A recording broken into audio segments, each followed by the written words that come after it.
Visite-nous, ô Esprit de Dieu, visite-nous. Je me demandais souvent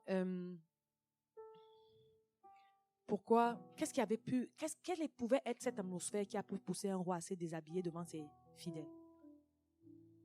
Parfois, quand tu loues Dieu dans une telle atmosphère de sa présence, tu comprends. Tu as envie de déchirer tout ce que tu as. Tu as envie tellement de déchirer ton propre corps, en fait. Il y a une telle atmosphère de joie, une telle atmosphère. En fait, tu veux tout lui donner. Tu sais, quand tu lis ce passage, tu te dis, mais un roi, il a tellement dansé au point où il a déchiré tous ses habits. Vous imaginez? Imaginez, il a déchiré. Les habits d'un roi ne coûtent pas $100. Là. Amen. Imaginez comment il pouvait être. Quelle extase. Il était dans une extase de joie en présence de son Dieu. Amen. On a ce type de Dieu-là qui fait ce type de choses. Tu es en extase de joie en sa présence. Aujourd'hui, je vais parler de quelque chose qu'on oublie trop souvent. Et je vais parler de ça, même si tu connais déjà Jésus, la façon la plus simple de venir en la présence de Dieu, c'est de te dire que je ne connais pas. La Bible dit que si tu crois connaître, ça veut dire que tu n'as pas connu comme tu devais connaître. Amen.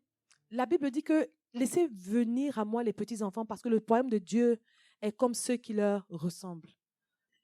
Amen. Je veux parler aujourd'hui d'un aspect de Dieu qui m'a fascinée. Il est l'amour manifesté. On va lire la parole de Dieu.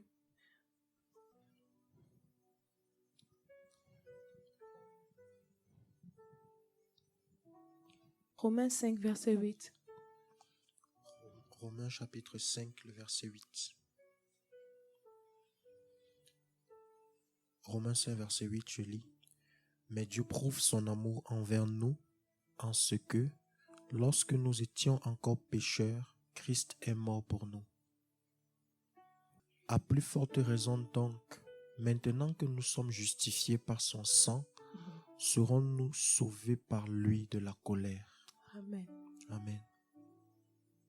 Je veux que tu relis ça doucement, toi-même. Il y a trop de culpabilité dans le cœur des hommes. Je l'entends. Il y a trop de... Tu crois que tu ne peux pas aimer Dieu par tes forces. Tu ne peux pas servir Dieu par tes propres forces. C'est pas vrai, tu peux pas. Je veux que tu saches que quand tu étais encore pécheur, Jésus est mort pour toi. Mais je veux te parler de ça d'une façon autre que ce que tu as l'habitude d'entendre. Les gens utilisent ça pour dire que sauver un jour, sauver toujours. Les gens utilisent ça pour dire sauver un jour, sauver toujours. Ce n'est pas vrai. Si c'était sauver un jour, sauver toujours, Judas a rencontré Jésus, n'est-ce pas? Il n'a pas été sauvé pour toujours. Amen. Amen. C'est pour ça que Paul pouvait dire qu'il faut travailler à son salut avec crainte et tremblement. On travaille au salut. Amen. C'est-à-dire que Jésus est mort pour nous. Il nous a donné le salut gratuitement. Mais la Bible dit aussi que Dieu nous a appelés à la sanctification. La sanctification, c'est se mettre à part pour lui plaire, se mettre à part pour lui. Sachant cela, je vais apporter un point qui est important. Et c'est ça qu'on va développer ce soir avant de prier. Un jour, dans mon processus de grandir dans la connaissance de Dieu, je m'étais engagée avec Dieu de faire une étude biblique tous les jours. Et pendant une période de ma vie, ça s'est passé en 2022, pendant à peu près une semaine, je n'ai pas pu honorer cette promesse. Je ne peux pas vous expliquer c'était quoi les circonstances, mais je sais que j'ai fait en 2022 à peu près 6 jours sans ouvrir ma Bible. Et quand j'ai fait 6 jours sans lire ma Bible, la culpabilité m'a tellement saisie. Parce que je savais l'importance qu'avait la parole de Dieu pour Dieu et pour moi. Dans l'alliance qu'on avait faite, Dieu m'avait dit, je veux que tu sois fidèle. Vous savez, dans sa grâce, Dieu m'a donné des dons exceptionnels. Et Dieu m'avait dit que quand il donne ses dons à quelqu'un, il s'assure, il veille que la personne soit fidèle à ce qu'il lui demande. Et pendant 6 jours, je n'ai pas pu ouvrir ma Bible. Et je vous assure que si c'était des raisons légitimes, je ne me serais pas senti mal. Mais c'était des raisons illégitimes. Donc c'était juste pas... C'est comme si je m'étais fatiguée de cette histoire de Dieu. C'est comme si j'ai dit, c'est puis quoi? Pendant 6 jours, une culpabilité m'a saisie. Une telle culpabilité que, à cause de ça, j'ai fait 4 autres jours. Non seulement je ne lisais même plus la Bible, mais je n'ai même pas prié. Donc, vous voyez ce que ça s'est empiré. Dans les jours qui suivaient, je n'ai non seulement pas, je ne suis pas allée lire la Bible, mais ça a même fait, je ne priais même pas. Donc, j'ai fait 10 jours à peu près sans lire la Bible et j'ai fait 4 jours entiers sans prier. J'étais terrassée par la culpabilité. Mais il s'est passé quelque chose. C'est que je vais faire un rêve où il y a une personne dans ma chambre. La personne est assise et la personne est un démon. Et moi, je suis couchée. Je ne sais pas, vous avez souvent eu ce genre de choses. Tu sais que tu ne dors pas, mais tu sais que tu n'es pas éveillé. Et j'ouvre mes yeux et puis je vois quelqu'un assis. Je sais que c'est un démon. Et puis le démon m'a dit, parce que tu n'as pas fait ce que Dieu t'a demandé, tu es à moi. Et moi, je vais dire, c'est vrai. Écoutez, pour vous montrer à quel point la culpabilité était profonde, je me disais, c'était vrai. J'ai dit, c'est vrai. Je n'ai pas fait ce que tu as demandé. Je n'ai pas fait ce que Dieu a demandé, c'est vrai. Et puis, directement, quand j'ai dit c'est vrai, j'ai vu les démons, ils n'étaient plus un, ils étaient comme 6, 7. Ils ont commencé à s'avancer vers moi. Et dans mon cœur, j'ai dit, je n'ai pas d'excuse. Je n'ai pas d'excuse. J'ai quelle excuse? Et puis j'ai entendu, si, je suis ton excuse. Je suis mort pour tes faiblesses. Il a dit, je suis ton excuse. Je n'ai jamais raconté ça ici, je pense. Je suis mort pour tes faiblesses. Et quand il a dit ça, c'est comme si une force était revenue vers moi. Et j'ai dit, mais Jésus est plus fort que les démons. J'ai commencé à dire, au nom de Jésus, je vous chasse, je vous chasse, je vous chasse. Et puis, tout est redevenu normal. Quand c'est fini, je me suis réveillée. J'étais terrifiée. Vous voyez, c'est pas comme si je me suis réveillée le matin. Je me suis comme assise et j'étais terrifiée. J'ai dit, mince, les démons voulaient venir me chercher pour me tuer. Jésus m'a défendu. Jésus t'aime plus que tu ne penses.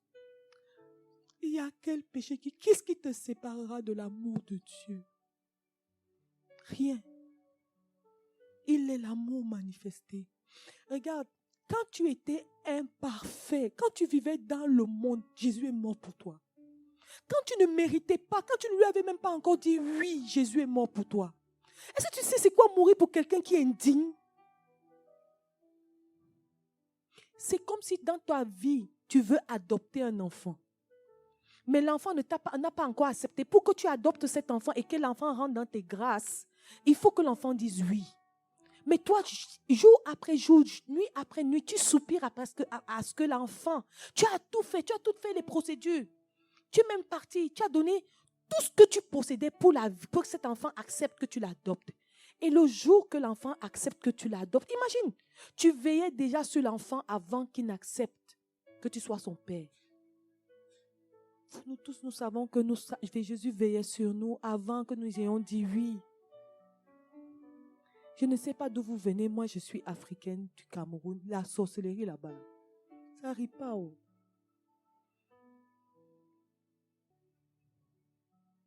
Je vous assure, la sorcellerie. C'est-à-dire, il y avait... Jeune, je rêvais que les morts venaient me chercher, mais ils n'arrivaient jamais à m'attraper. Vous voyez un peu, qui me gardait? C'était lui. Mais imagine maintenant, tu veux adopter cet enfant. Tu as tout fait pour que l'enfant rentre dans tes grâces. Tu as même déployé ta propre vie pour que cet enfant signe cette alliance avec toi. Maintenant, l'enfant signe une alliance avec toi. Il entre dans cette alliance. Et il fait des erreurs. Et l'enfant dit, il n'est pas digne de toi. Quand tu fais ça, tu blesses Dieu. Il est plus triste que toi. Comment tu peux penser qu'il peut te rejeter? Alors que quand tu n'en étais même pas digne, il soupirait après ta présence. Comment tu peux penser qu'il peut te rejeter? Comment? Qu'est-ce qui a pu faire que tu penses que, à cause de tes imperfections, tu n'es pas digne de Jésus? Tu es digne de lui parce qu'il a décidé que tu es digne de lui. Ce n'est pas quelque chose que tu fais, ce n'est pas quelque chose que tu vas faire.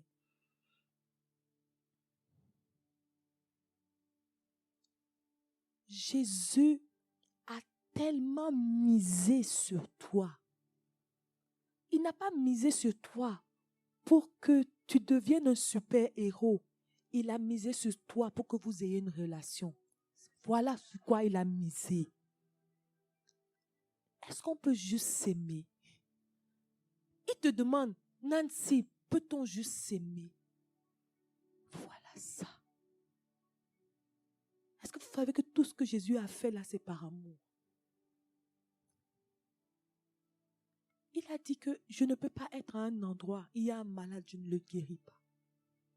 Je ne peux pas être dans un endroit, il y a quelqu'un qui a le cœur abattu, je ne le fortifie pas. Je ne peux pas être dans un endroit, quelqu'un me tend la main et je ne tiens pas. Il est l'amour manifesté. Il est l'amour manifesté. La Bible dit que aussi longtemps que l'héritier est un enfant, il ne diffère en rien d'un esclave. Chaque mot de ces versets est tellement appointé. Parce qu'un esclave est esclave de quelque chose. Celui qui ne connaît pas son statut et ses droits en Jésus va être esclave. Il va vivre comme un esclave. Je te dis, Satan ne peut pas te réclamer. Jésus est mort pour toi. Ce qui nous dérange, ce qui nous tue, c'est que nous voulons faire de trop grosses promesses à Jésus. Si tu commençais d'abord par 1 avant de lui promettre 7, ou bien. Est-ce qu'il t'a dit qu'il voulait 7? Je vous assure, parfois les gens disent que Dieu m'a dit que je dois faire ceci. Peut-être si ça te dépasse tant, c'est peut-être parce que ce n'est pas Dieu qui t'a dit. Amen. Celui qui donne la vision donne la provision. Celui qui veut que tu fasses telle chose te donne la force de le faire. Peut-être parce que tu veux peut-être vite voler avant de marcher. Et c'est normal que voler te dépasse. Et si tu étais simplement un enfant qui aime son père, qui obéit à son père? C'est après cet épisode dans ma vie que j'ai commencé, que je me suis dit, je vais graver c'est quoi la justification dans mon cœur. Je n'oublierai jamais c'est quoi justification, c'est quoi expiation. Je ne vais jamais oublier ça. Depuis ce jour, je vous assure, je ne peux pas dire que je ne vais pas bien spirituellement. Je vais toujours bien spirituellement parce qu'il a déjà payé. Si je peux dire que je ne vais pas bien spirituellement, c'est parce que de façon si consciente, je vis dans un péché. Mais si je ne vis pas dans un péché conscient, alors je vais bien. Est-ce que vous comprenez? Qui t'a dit que Jésus priait toute la nuit, tous les jours? Est-ce que vous voyez les fardeaux qu'on se met que Dieu ne nous a pas donnés? Qui t'a dit que Jésus, tu es sûr que Jésus jeûnait vraiment à sec toutes les semaines? Il ne faut pas que quelqu'un prenne ce qu'il a fait ou Dieu lui a demandé de faire et vienne te mettre ça comme fardeau sur ta vie. Ça va peser. Amen. Est-ce que c'est écrit ou que Jésus jeûnait à sec toutes les semaines? Est-ce que vous comprenez? Mais la Bible dit que il grandissait en stature, en sagesse et en grâce. La Bible dit qu'il était sans péché, donc il vivait une vie de sainteté. Amen. Amen. Mais je te dis, on parle de Jésus qui a laissé une foule de milliers de personnes pour traverser la rivière pour aller sauver un fou. Vous vous rendez compte? Je te dis, si tu cries fort, Jésus va laisser tout ce qu'il a fait pour venir juste pour toi. J'espère. Tout à l'heure, on aura une séance de prière. Chacun va prier une place. Une place fait 10 cœurs. Je te dis, ne prie même pas pour tes enfants. Ne prie pas pour ta femme. Ne prie pas pour ta mère. Ne prie pas pour tes frères. Ne prie pas pour ton père. Prie pour toi d'abord. Amen. Il dit, avec Jésus, non, dans sa présence, tu as le droit d'être égoïste. Parce que l'amour, là, la relation, là, c'est d'abord vous deux. Cette histoire d'enfant de Dieu, là, tu ne peux pas mettre l'oxygène sur le nez de quelqu'un alors que toi-même, ton nez manque d'oxygène. C'est comme dans l'avion, je t'assure. C'est qui passe son temps à dire, Seigneur, souviens-toi de tel, souviens-toi de tel, souviens-toi de tel, alors que toi-même, la masturbation, la pornographie ne te laisse pas. Est-ce que tu peux d'abord dire à Jésus que Jésus veut d'abord laisser les autres? Moi-même, j'ai d'abord un problème. Amen. Amen. Tu as un problème. Tu es dans cette salle, tu n'aimes pas prier. Dès que tu penses à aller prier, tu deviens stressé. Je t'annonce une bonne nouvelle, j'étais comme ça. Prier maintenant, c'est une des choses que j'aime le plus faire. Je vous assure, si moi il peut faire ça, c'est que même Satan peut prier. De toute façon, je n'aimais pas prier. Staline, tu te rappelles? Ça me dépassait. Jaurès dit que lui-même. Jaurès, si je peux prier, je vous assure que c'est que Satan peut prier. La prière, c'est quelque chose que je n'aimais pas. J'étais convertie, mais prier me dépassait. Ça me dépassait. C'est-à-dire que quand les gens disaient que, oh, moi j'ai prié 30 minutes, j'étais comme, ah, mais il a dit quoi? J'étais comme, mais il a fait ça comment? Et dans mon cœur, vous savez, l'être humain, quand il ne comprend pas quelque chose, il veut déjà dire que les autres mentent. Tu vois, ben non. En fait, il a accepté que ça te dépasse. Tu commences à dire que les gens exagèrent. Tu vois, dans ton cœur. Tu vois, non. Non, je vous assure, je vous parle ça. Dieu sait que ce que je vous dis est vrai. J'ai dit à Dieu que, regardez, mettons même que tous les hommes s'y mentaient. Hein? Mais toi, c'est écrit dans la Bible que tu priais. Tu me dire comment tu faisais. L'affaire là me dépasse. Moi, je n'aime pas prier. Jusqu'à ce que Dieu me parle de l'amour manifesté. Il dit que je t'ai aimé quand tu ne me regardais pas. Je t'ai aimé quand tu ne te souciais pas de moi. Quand tu passais le temps par tes gestes à me maudire, à blasphémer, je t'attendais. Tu sais ce que j'attendais?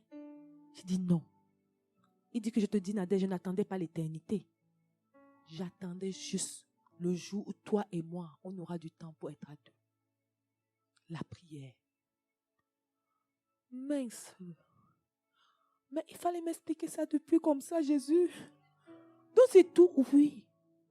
C'est pour ça que dans la prière, tu peux ne rien dire. Ah, tu peux ne rien dire. Tu peux aussi ne pas parler.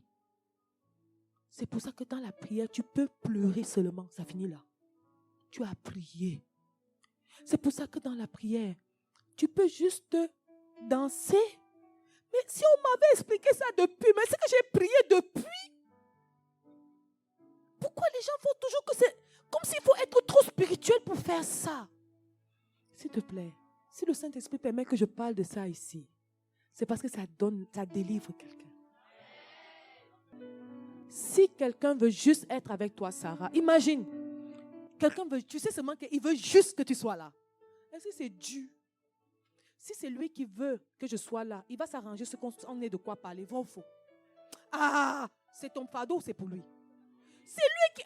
Toi, tu es né pour ne pas aimer être avec lui. La Bible dit que le péché est attaché à toi, vrai ou faux? Ça veut dire que naturellement, tu ne peux pas vouloir être avec lui, n'est-ce pas? Maintenant, il est mort à la croix pour que tu sois avec. Donc, il va s'arranger que toi, tu viens seulement, puis il gère. Ou bien, c'est ton fardeau ou c'est pour lui? Oh, dis ça bien. Qui doit gérer la prière, c'est toi ou Dieu? Amen. Ma famille, depuis ce jour-là, moi, je ne suis plus, moi, jamais stressée. Plus que tu dis que moi, je viens seulement. Jésus, et quand je viens, il dit, Saint-Esprit, on fait comment? On fait quoi? S'il ne dit rien, je ne fais rien. Si le sommeil me prend, je dors. Je considère que j'ai prié. Oh. Ce n'est pas simple. Toi, tu ne vois pas qu'un fardeau vient de quitter ton cœur, ma soeur.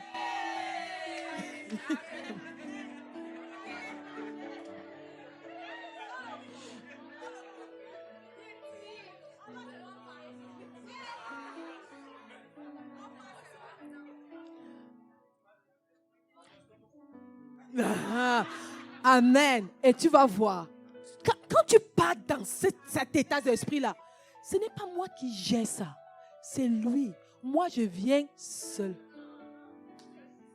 Et ça va être comme il aura décidé. C'est tout.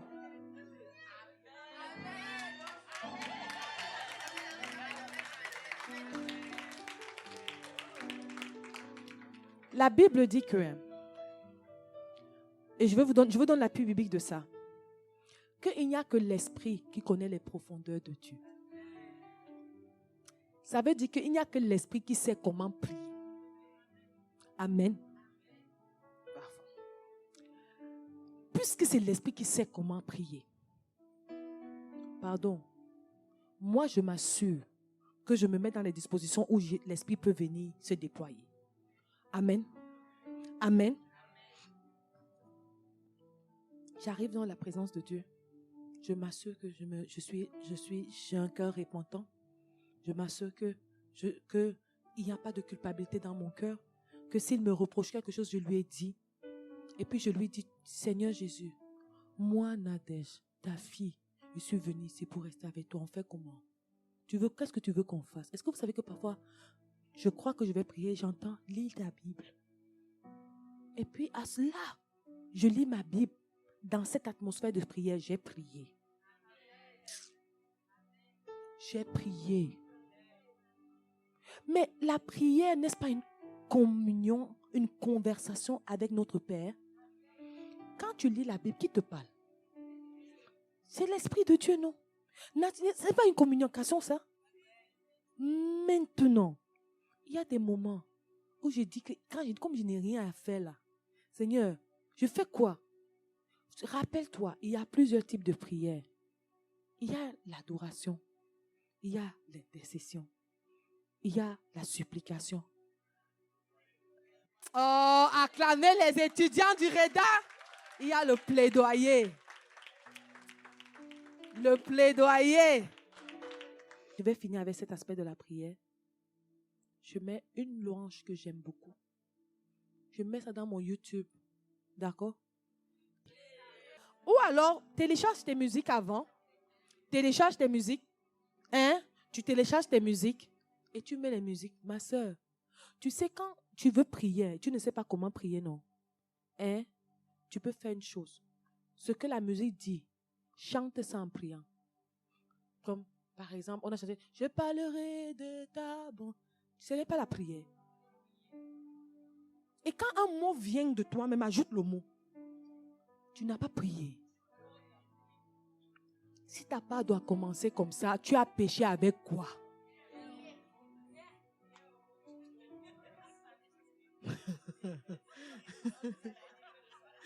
Nancy.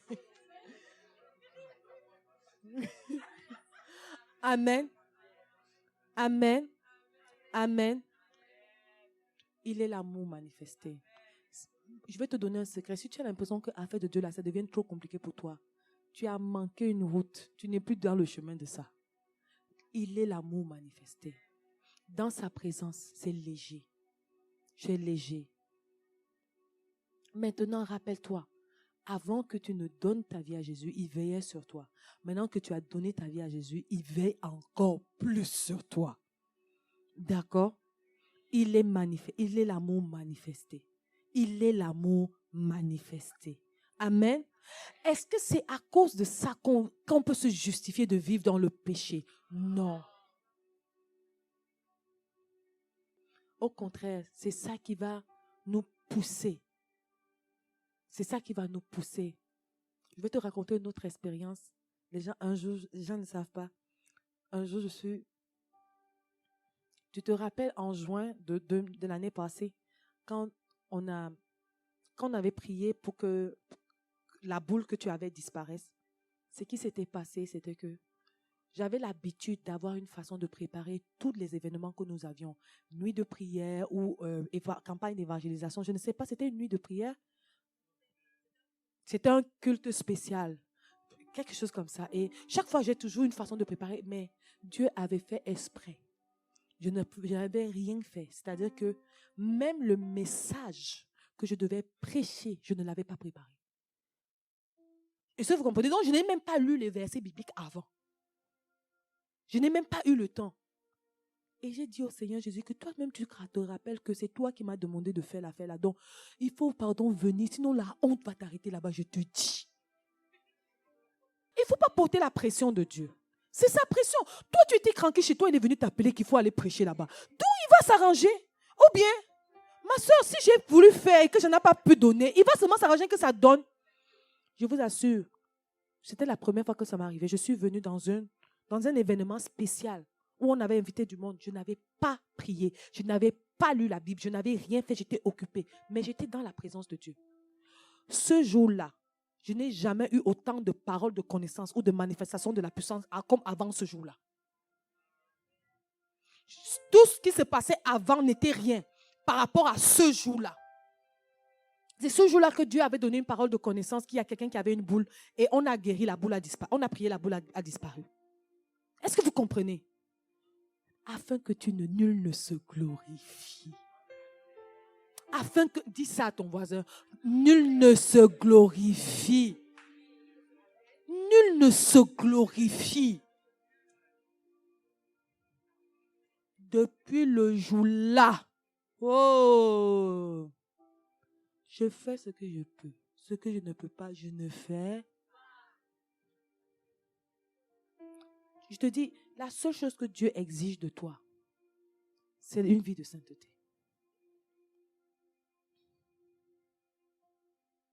Est-ce qu'il y a quelqu'un qui comprend?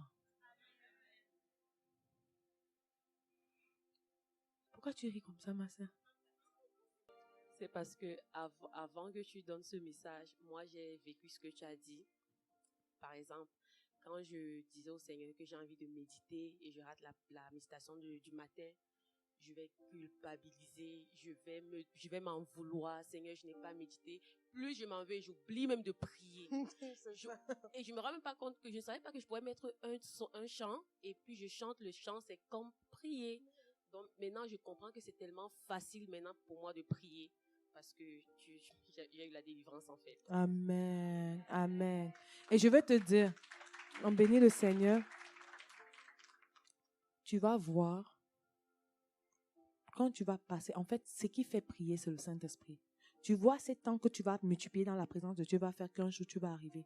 Mais ça, tu vas prier. Tu vas vouloir que ton corps arrête de prier. Ton esprit va dire, on continue de prier. Tu as déjà vu comment l'Esprit de Dieu prend le contrôle de ta bouche, tu pries. C'est ça que je trouve beau. En fait, Dieu veut seulement voir des gens qui essayent. Amen. Amen. Amen. Amen.